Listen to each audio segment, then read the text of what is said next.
things can be built in a multitude of ways, then they can actually choose the best angle and the best way of building it. This set breaks a few records. It's the biggest LEGO Star Wars sets ever, and it's also the set with the biggest amount of minifigures ever. It comes with 38 minifigures. So as a graphic designer, I'm in charge of all the decorated elements that go into this cube. So that's things like stickers and minifigures mostly. And there were quite a few minifigures in this one.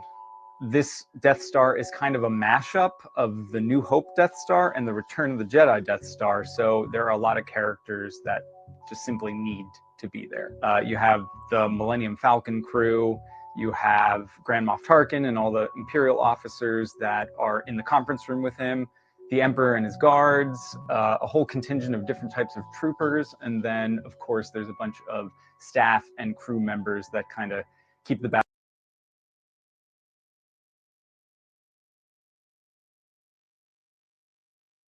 Luke, Obi-Wan, Tarkin, the list goes on and on. But there are also a bunch that are special characters we've never had a chance to make before, and this was the perfect time to do that. The Imperial Dignitary is a character that is really only seen on screen for a couple seconds, maybe, but I've always been very curious about him. Matteo, the element designer on this set, made a brand new hat element for him, and I really do enjoy the kind of pop of color that he lends to the character lineup. Another one of my new favorite characters is Galen Erso. I have been trying to find an excuse to put him in a set for a very, very long time. He's such a cool character. And finally, we had the perfect chance with the Death Star, seeing as he was such a critical part of getting the Death Star created, and I guess technically also destroyed. Yes, the Galen Erso minifigure, because it's not technically in the movies with the classic Death Star. That's why we've decided that he's being displayed outside of the Death Star. But again, he just needs to be there, and then also he's a Danish actor, you know. So we thought that was quite fun. My absolute favorite character in the set is one that we're actually not going to talk about in this video, but you will.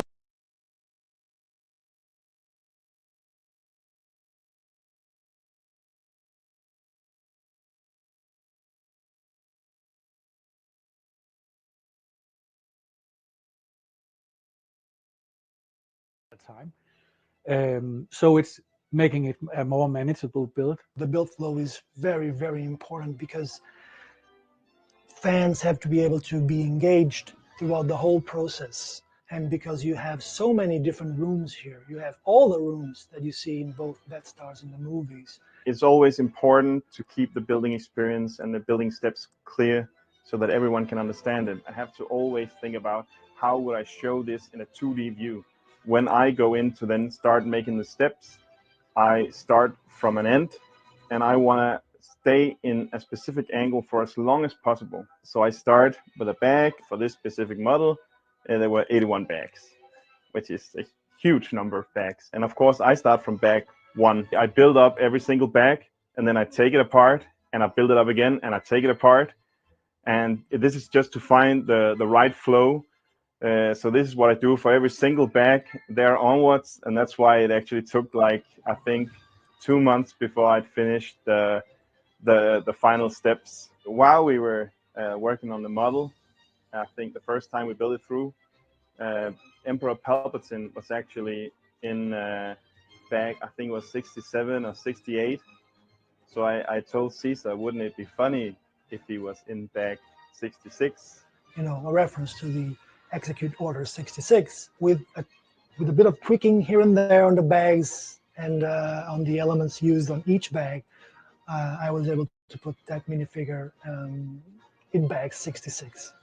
So I hope that someone will, turn the page and see that it's bag 66, and they will be like, execute bag 66.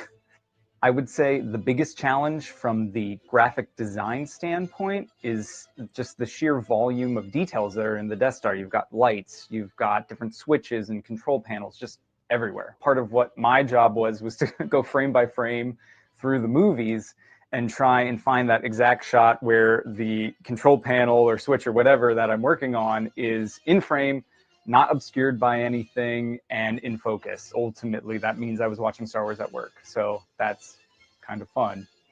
The model is full with Easter eggs. Some of them are brick built, some of them are decorations or on a sticker. Yeah, there are a ton of Easter eggs and references packed into this one, a ton on the sticker sheet.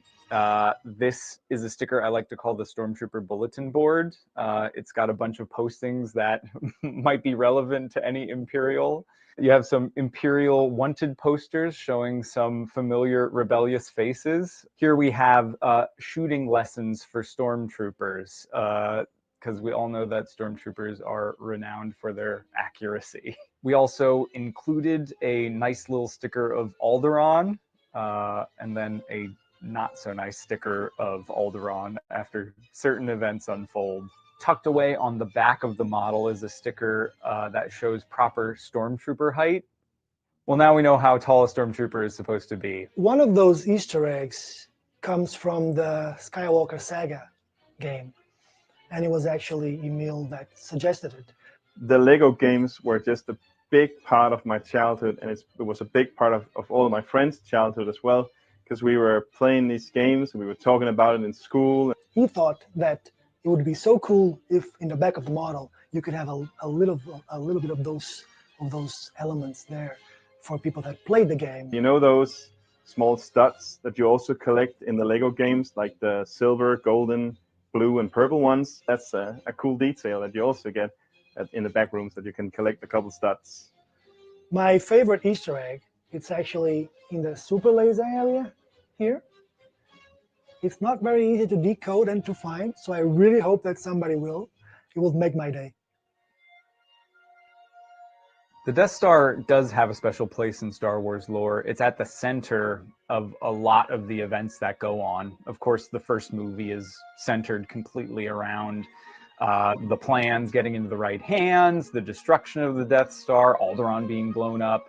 It's just this massive, imposing thing that is kind of at the center of a lot of the things that fans love.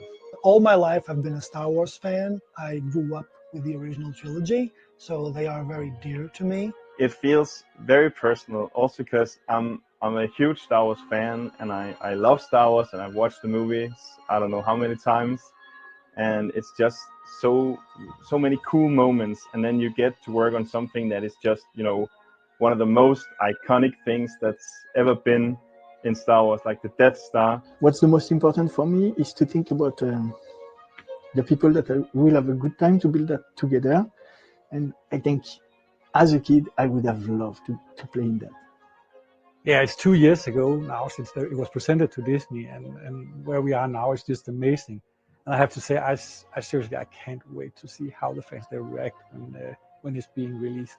As a Star Wars fan, I of course see this in my own home. I just need to figure out where to put it, and I think that's like every Lego fan's struggle. I was thrilled when I was tasked to work on this one. Oh man, yeah, I am very excited. I just think it's such a cool thing to work on. Må kraften være med jer.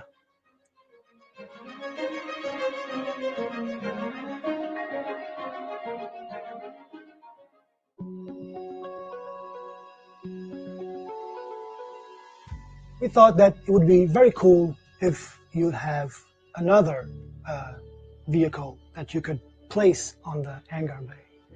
So the TIE Fighter came to mind, and if you get the gift of purchase, you will get a TIE Fighter, the support for the TIE Fighter to hang on the hangar bay, and also a few more minifigures and a few more accessories.